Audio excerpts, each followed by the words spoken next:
Si on était dans un pays normal, vous-même, vous ne devez pas être dans la salle. Ok. C'est fini?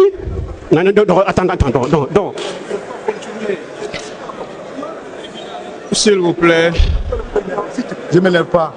Je ne suis pas d'accord avec moi que si on était dans une armée moderne et réglementaire, sans diplôme militaire, vous ne serez pas encore porteur de chef, de grade argent-chef. Vous ne connaissez même pas ce que vous dites. Je suis bien précis. La question vous est dites précise. Que si on était dans une armée moderne, donc l'armée guinéenne n'est pas moderne. C'est ce que vous dites. Oui, à l'époque, il y avait des problèmes au temps de Sémérène. Le pouvoir de Dadis n'était pas moderne. Non. C'est ce que je vous dis. Non, oui. Écoutez, au temps de Sémérène... Laissez-moi parler. S'il vous plaît. C'est vous qui avez posé cette question. Laissez-le répondre. Allez-y. C'est pas vous qui dites que l'armée guinéenne n'est pas moderne. Si, vous dites si on était dans une armée moderne, que Marcel n'allait pas avoir le grade d'adjudant-chef. Vous connaissez le grade d'adjudant-chef? Le grade d'adjudant-chef te prend à quel titre? C'est quel grade? C'est à quel niveau vous employez? On vous apprend à lire, mais vous ne connaissez pas. Ça, c'est des questionnaires, hein? Mais oui, c'est ça, regardez. Ça, c'est des questionnaires. Un avocat, oui, il prend tout son temps à faire une liste. C'est ça. C'est vous-même. Si on était dans un pays normal, vous-même, vous ne devez pas être dans la salle. Ok. C'est fini? Non, attends, non. S'il vous plaît.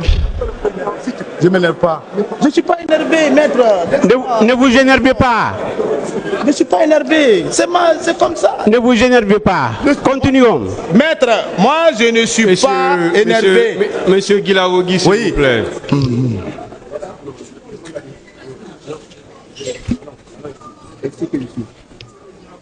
Non. S'il vous plaît. Je continue, hein? S'il vous plaît. Qu'on se calme. Hein. Voilà. Des deux côtés. Hein. Voilà. Qu'on pose vraiment des questions qui puissent avancer les débats du côté des conseils. Monsieur Guilaogi, vous vous calmez. Vous connaissez déjà vos droits. Je n'ai pas à vous les rappeler. Parce que vous-même, vous les utilisez déjà. Et surtout, calmez-vous et répondez de façon surtout courtoise. Merci. Bien entendu. Vous avez vu tout de suite, j'ai demandé à ce qu'on vous voit. Bien entendu. Donc, ça veut dire que vous aussi, vous devez vous calmer. Merci.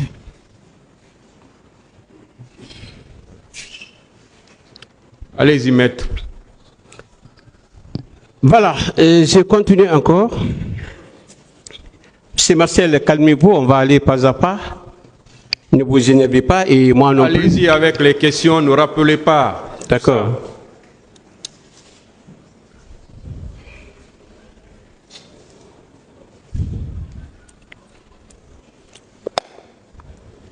Alors, monsieur Marcel, vous êtes capitaine, bien sûr, hein, suite à l'avancement global dont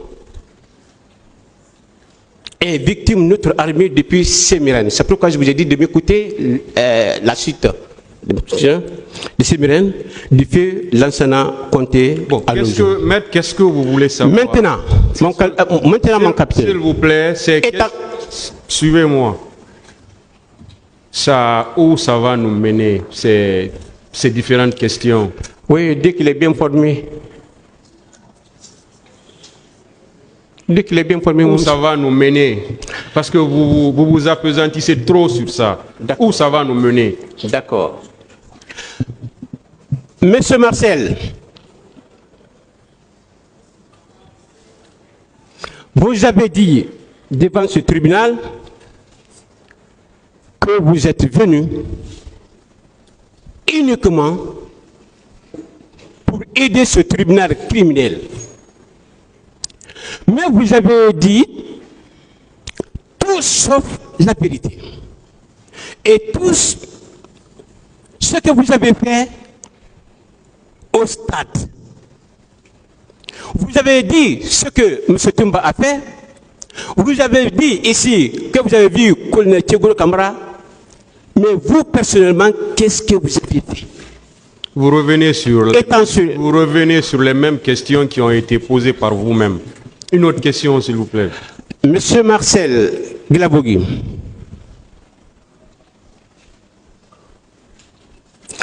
vous étiez à l'intérieur du stade avec votre PMK, oui ou non? La même question revient encore. Monsieur Marcel Glabogui, vous avez vu le colonel Tchegoro Kamara à la sortie. Il est en train de faire quoi? Il était avec qui?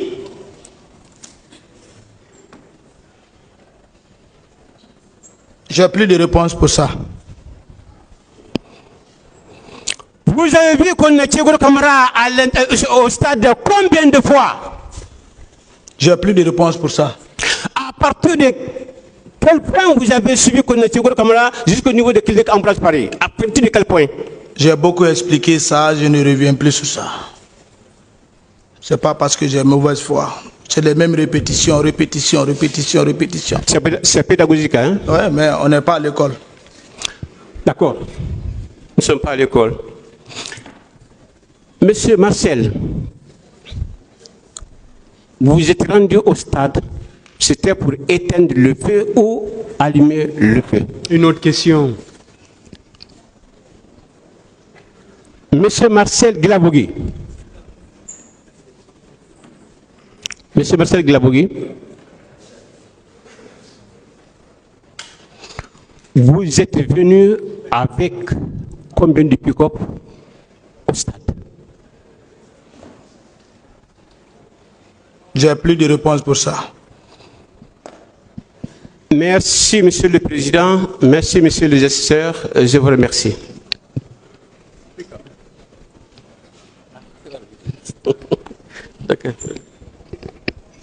Merci, Monsieur le Président.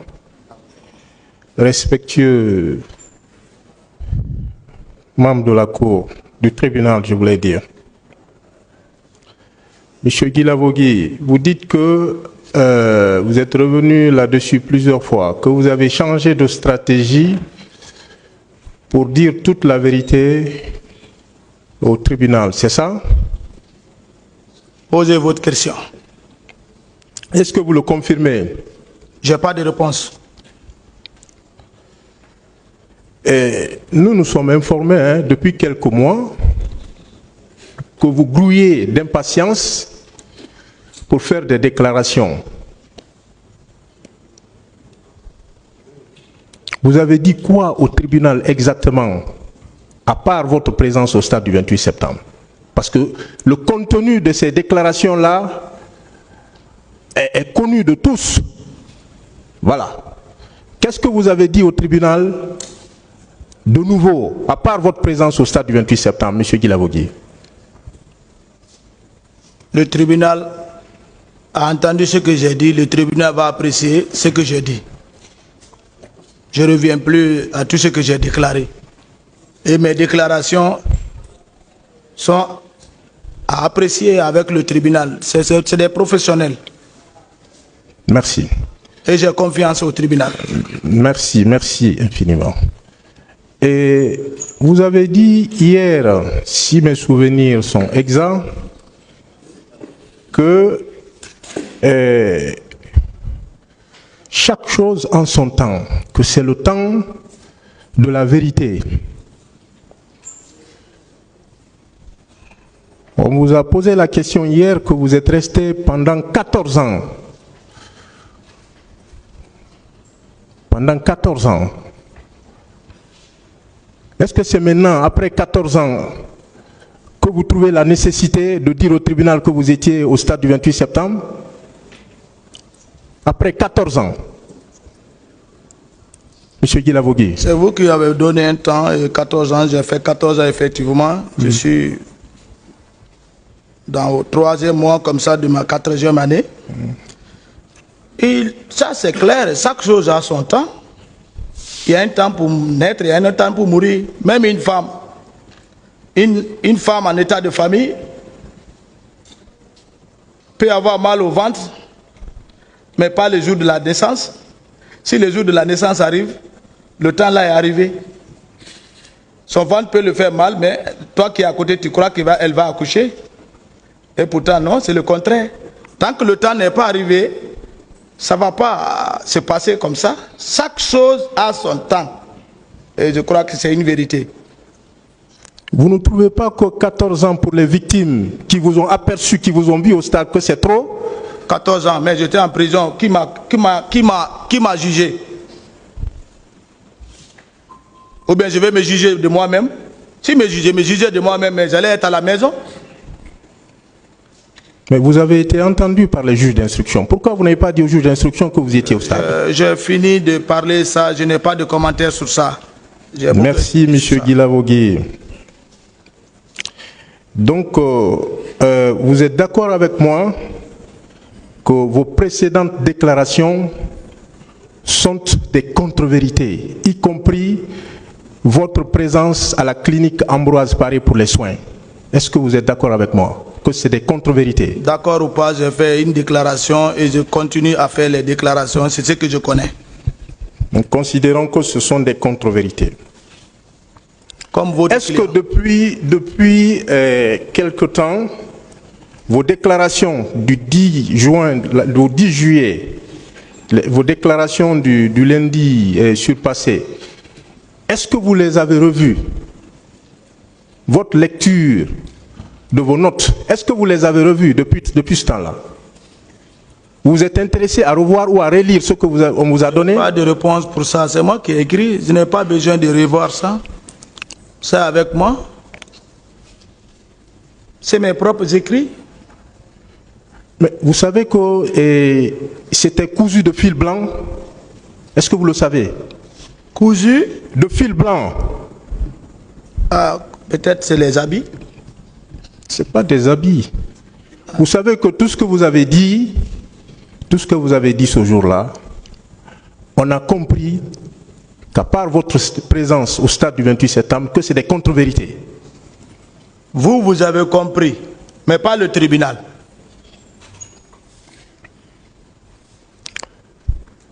Nous avons compris. Oui, parce que vous voulez défendre votre client, c'est tout. Oui, nous avons compris. Je continue, c'est une autre question. Nous avons compris aussi, comme beaucoup d'autres personnes, que vos déclarations sont émaillées de contradictions. Vous le confirmez? Ça, c'est votre analyse. Je ne confirme rien. Merci, M. Guilavogui. Qu'est-ce qui nous garantit que vous n'allez pas varier? Qu'est-ce qui nous garantit que vous êtes à votre dernier revirement? Qu'est-ce qui nous garantit cela? Parce qu'il y a quelques années, il y a plus de 10 ans, vous avez dit que vous n'étiez pas au stade. Il y a moins de 10 jours, vous avez dit que vous étiez au stade. Qu'est-ce qui nous garantit que quelques mois après, vous n'allez pas dire que voilà, j'étais au stade et c'est ce que j'ai fait au stade? Qu'est-ce qui nous garantit cela? Quelle garantie vous voulez que je vous donne? J'ai fait ma déclaration, c'est au tribunal d'apprécier. Ce n'est pas vous qui me jugez. Hein. Vous me posez des questions. Je n'en ai pas la latitude. Je suis dans mon rôle. Et vous ne pouvez pas me perturber. Je ne vous perturbe pas. Voilà. Et, M. Guilavogui, vous êtes d'accord avec moi que votre vérité là, entre guillemets, n'est pas celle du tribunal? Vous êtes d'accord avec moi? Votre vérité à vous? Peut-être c'est vous qui maintenant que vous êtes au cœur du tribunal. C'est mon rôle, monsieur. Ouais, si vous êtes au cœur du tribunal, alors il n'y a pas de procès? Le tribunal est là, tranquille. Okay, ne dérangez pas le tribunal dans sa tranquillité. C'est vous qui mettez les choses en guillemets. Non, je vous dis, je repose ma question. Oui. est-ce que vous êtes d'accord avec moi que votre vérité n'est pas celle du tribunal? C'est une question. Vous dites oui ou non, vous dites vous ne répondez pas, on continue. Je n'ai pas de réponse pour ça. Merci, monsieur. Merci, le monsieur. tribunal est souverain. Merci, monsieur Guilabogui. Et on ne peut pas l'induire dans l'erreur. Merci.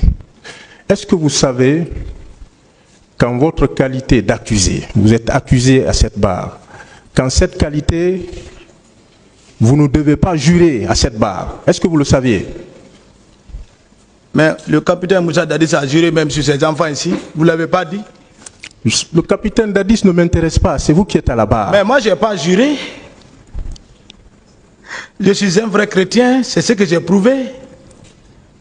Et ils ne connaissent pas la parole de Dieu. Ils sont venus ici lever leurs mains, jurer sur Dieu, étant dit qu'ils sont chrétiens. Et la Bible ne les recommande pas. Maître, Monsieur Guilabogui. lisez dans le livre Matthieu chapitre 5, de 34 à 37. Je vous apprends. Vous êtes chrétien, je crois. Merci, je vais lire. Hein? Oh, lisez. Je vais lire. Je vais lire, c'est important.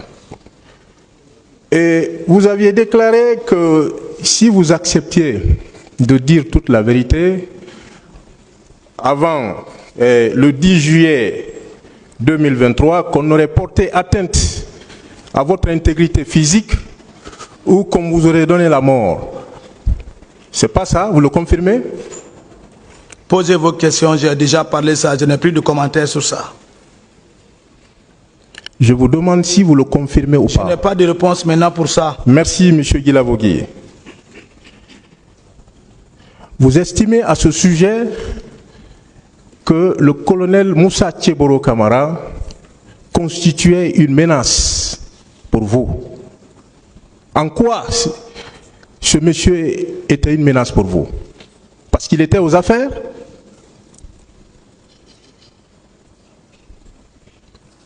En quoi le colonel était une menace, monsieur Guilabogui? Si ce n'était pas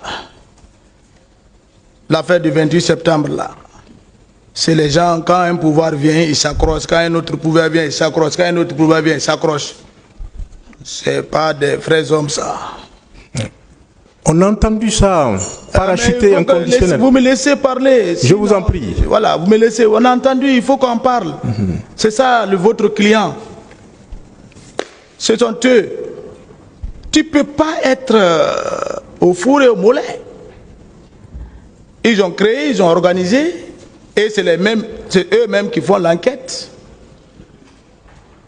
Voilà. C'est ça. Il a fait quelle enquête? Mais il a mené quelle enquête? Vous êtes dans la juridiction, ici, dans les bureaux. Vous ne connaissez pas ce que c'est que l'armée. Vous vous trompez. Mais je ne me trompe pas. Il a mené quelle enquête? Précisez au tribunal. Si ils étaient aux affaires, ils étaient aux affaires. Si c'était un vrai homme, il allait démissionner. Parce qu'il y a eu un massacre. Il allait démissionner. Mais il a profité. Et qui profite, c'est ce que tu as commis. Et couvrir ce qu'ils ont commis. Accuser des gens, tuer d'autres. Pourquoi Bégré est mort devant eux? On y reviendra, monsieur On va Guilabogui. revenir, mais c'est ça. On y reviendra. Effacer les traces. Mais qu'est-ce qu'il a fait? Effacer, enlever les peintures au stade 28 septembre. Oui. Vous l'avez vu faire ça? Oui, c'est sont eux. Vous l'avez vu faire? Et ils étaient au mollet. Mais vous ne savez pas que nous sommes à la présidence, on les voit, ils montent et descendent, eux coupés. Quand il y a eu le 28 septembre, il fallait les voir, ils étaient les plus effrayés. Mais moi, Marcel, je n'étais pas effrayé, je n'ai rien mis de base comme négativité. Personne ne pouvait m'ébranler.